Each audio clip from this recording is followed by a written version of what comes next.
করলেন তখন তাকে বিদেশে নেওয়ার জন্য দল পরিবারের পক্ষ থেকে বারবার অনুরোধ করা হয়েছে।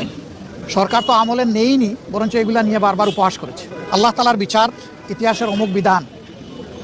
শেষ পর্যন্ত তিনি চিকিৎসা নিয়েছেন, বিদেশেও গিয়েছেন, কিন্তু ততক্ষণে তার বিশাল ক্ষতি হয়ে গিয়েছে। সেই যে তিনি ব্রিটেন থেকে ফিরে আসলেন, আর কিন্তু বিদেশ চিকিৎসা নিতে যাওয়ার মতো উপযুক্ত স্বাস্থ্য আর তার থাকলো না।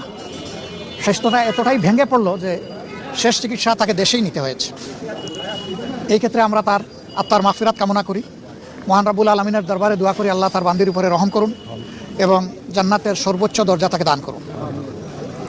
আমরা সহানুভূতি জানাই, সহমর্মিতা জানাই তার সন্তান ভারপ্রাপ্ত বিএনপির ভারপ্রাপ্ত চেয়ারম্যান জনাব তারেক রহমান সহ তাদের পরিবারের সদস্যবৃন্দ, সংগঠনের নেতাকর্মী এবং তার চিকিৎসা কাজে যারা নিয়োজিত ছিলেন, সেই সমস্ত চিকিৎসক সমাজের প্রতিও আমরা ধন্যবাদ জানাচ্ছি, কৃতজ্ঞতা জানাচ্ছি যে তারা বেগম খালেদা জিয়া দেশনেত্রীকে অত্যন্ত আন্তরিকতার সাথে তাদের সর্বোচ্চ যোগ্যতা অনুযায়ী তারা চিকিৎসা সেবা দিয়েছে। এটা আমাদেরকে অনুপ্রাণিত করে যে ভবিষ্যতে নাগরিকরা এমনটাই আমাদের দেশের চিকিৎসক সমাজের কাছে আশা করতে পারেন। তিনি চলে গেছেন ইতিহাসের একটা বিরল সম্মান নিয়ে। তার শেষ বিদায় সম্বর্ধনা অনুষ্ঠিত হয়েছে গতকাল এবং মানুষ আবেগ দিয়ে, চোখের পানি দিয়ে তাকে বিদায় দিয়েছে। এইটা তার পাওনা ছিল। উনি জাতির জন্য যে অবদান রেখেছেন, তিনি তার পাওনাটাই আল্লাহর পক্ষ থেকে পেয়েছেন। তার এই পাওনা দেখে আমরা অনুপ্রাণিত হই। আমরাও যদি জাতির জন্য সেরকমটা অবদান রাখতে পারি, হয়তো বা দেশের মানুষ আমাদেরকে এইরকমই একদিন বিদায় দেবে। এটা সবার কপালে জুটে না। এই সম্মানটা পাওয়া, মানুষের চোখের পানি দিয়ে বিদায় সম্বর্ধনা পাওয়া, এটা বিশাল ব্যাপার।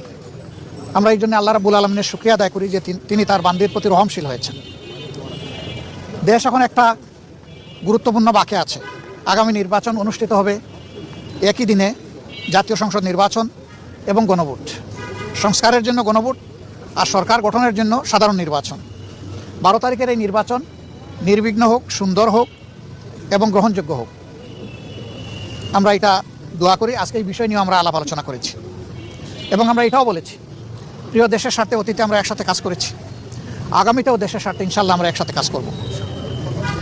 তারেক রহমান সাহেব সহ বিএনপির নেতৃবৃন্দ একই আকাঙ্ক্ষা ব্যক্ত করেছেন, আমরাও একই আকাঙ্ক্ষা ব্যক্ত করেছি। এমনকি আমরা এটাও বলেছি যে 5টা বছরের জন্য জাতির স্থিতিশীলতার স্বার্থে, একটা সুন্দর পরিবেশ ফিরিয়ে আনার স্বার্থে আমরা সবাই মিলেমিশে ভালো কোনো চিন্তা করতে পারি কিনা, সেটাও আমাদের চিন্তা করা দরকার। এবং আমরা এটাও বলেছি, নির্বাচনের পরপরই, সরকার গঠনের আগেই আমরা ইনশাল্লাহ বসবো, খোলা মনে কথা বলবো, জাতির জন্য আমরা চিন্তা করব, জাতির জন্য আমরা সিদ্ধান্ত নিব। আপনারা দোয়া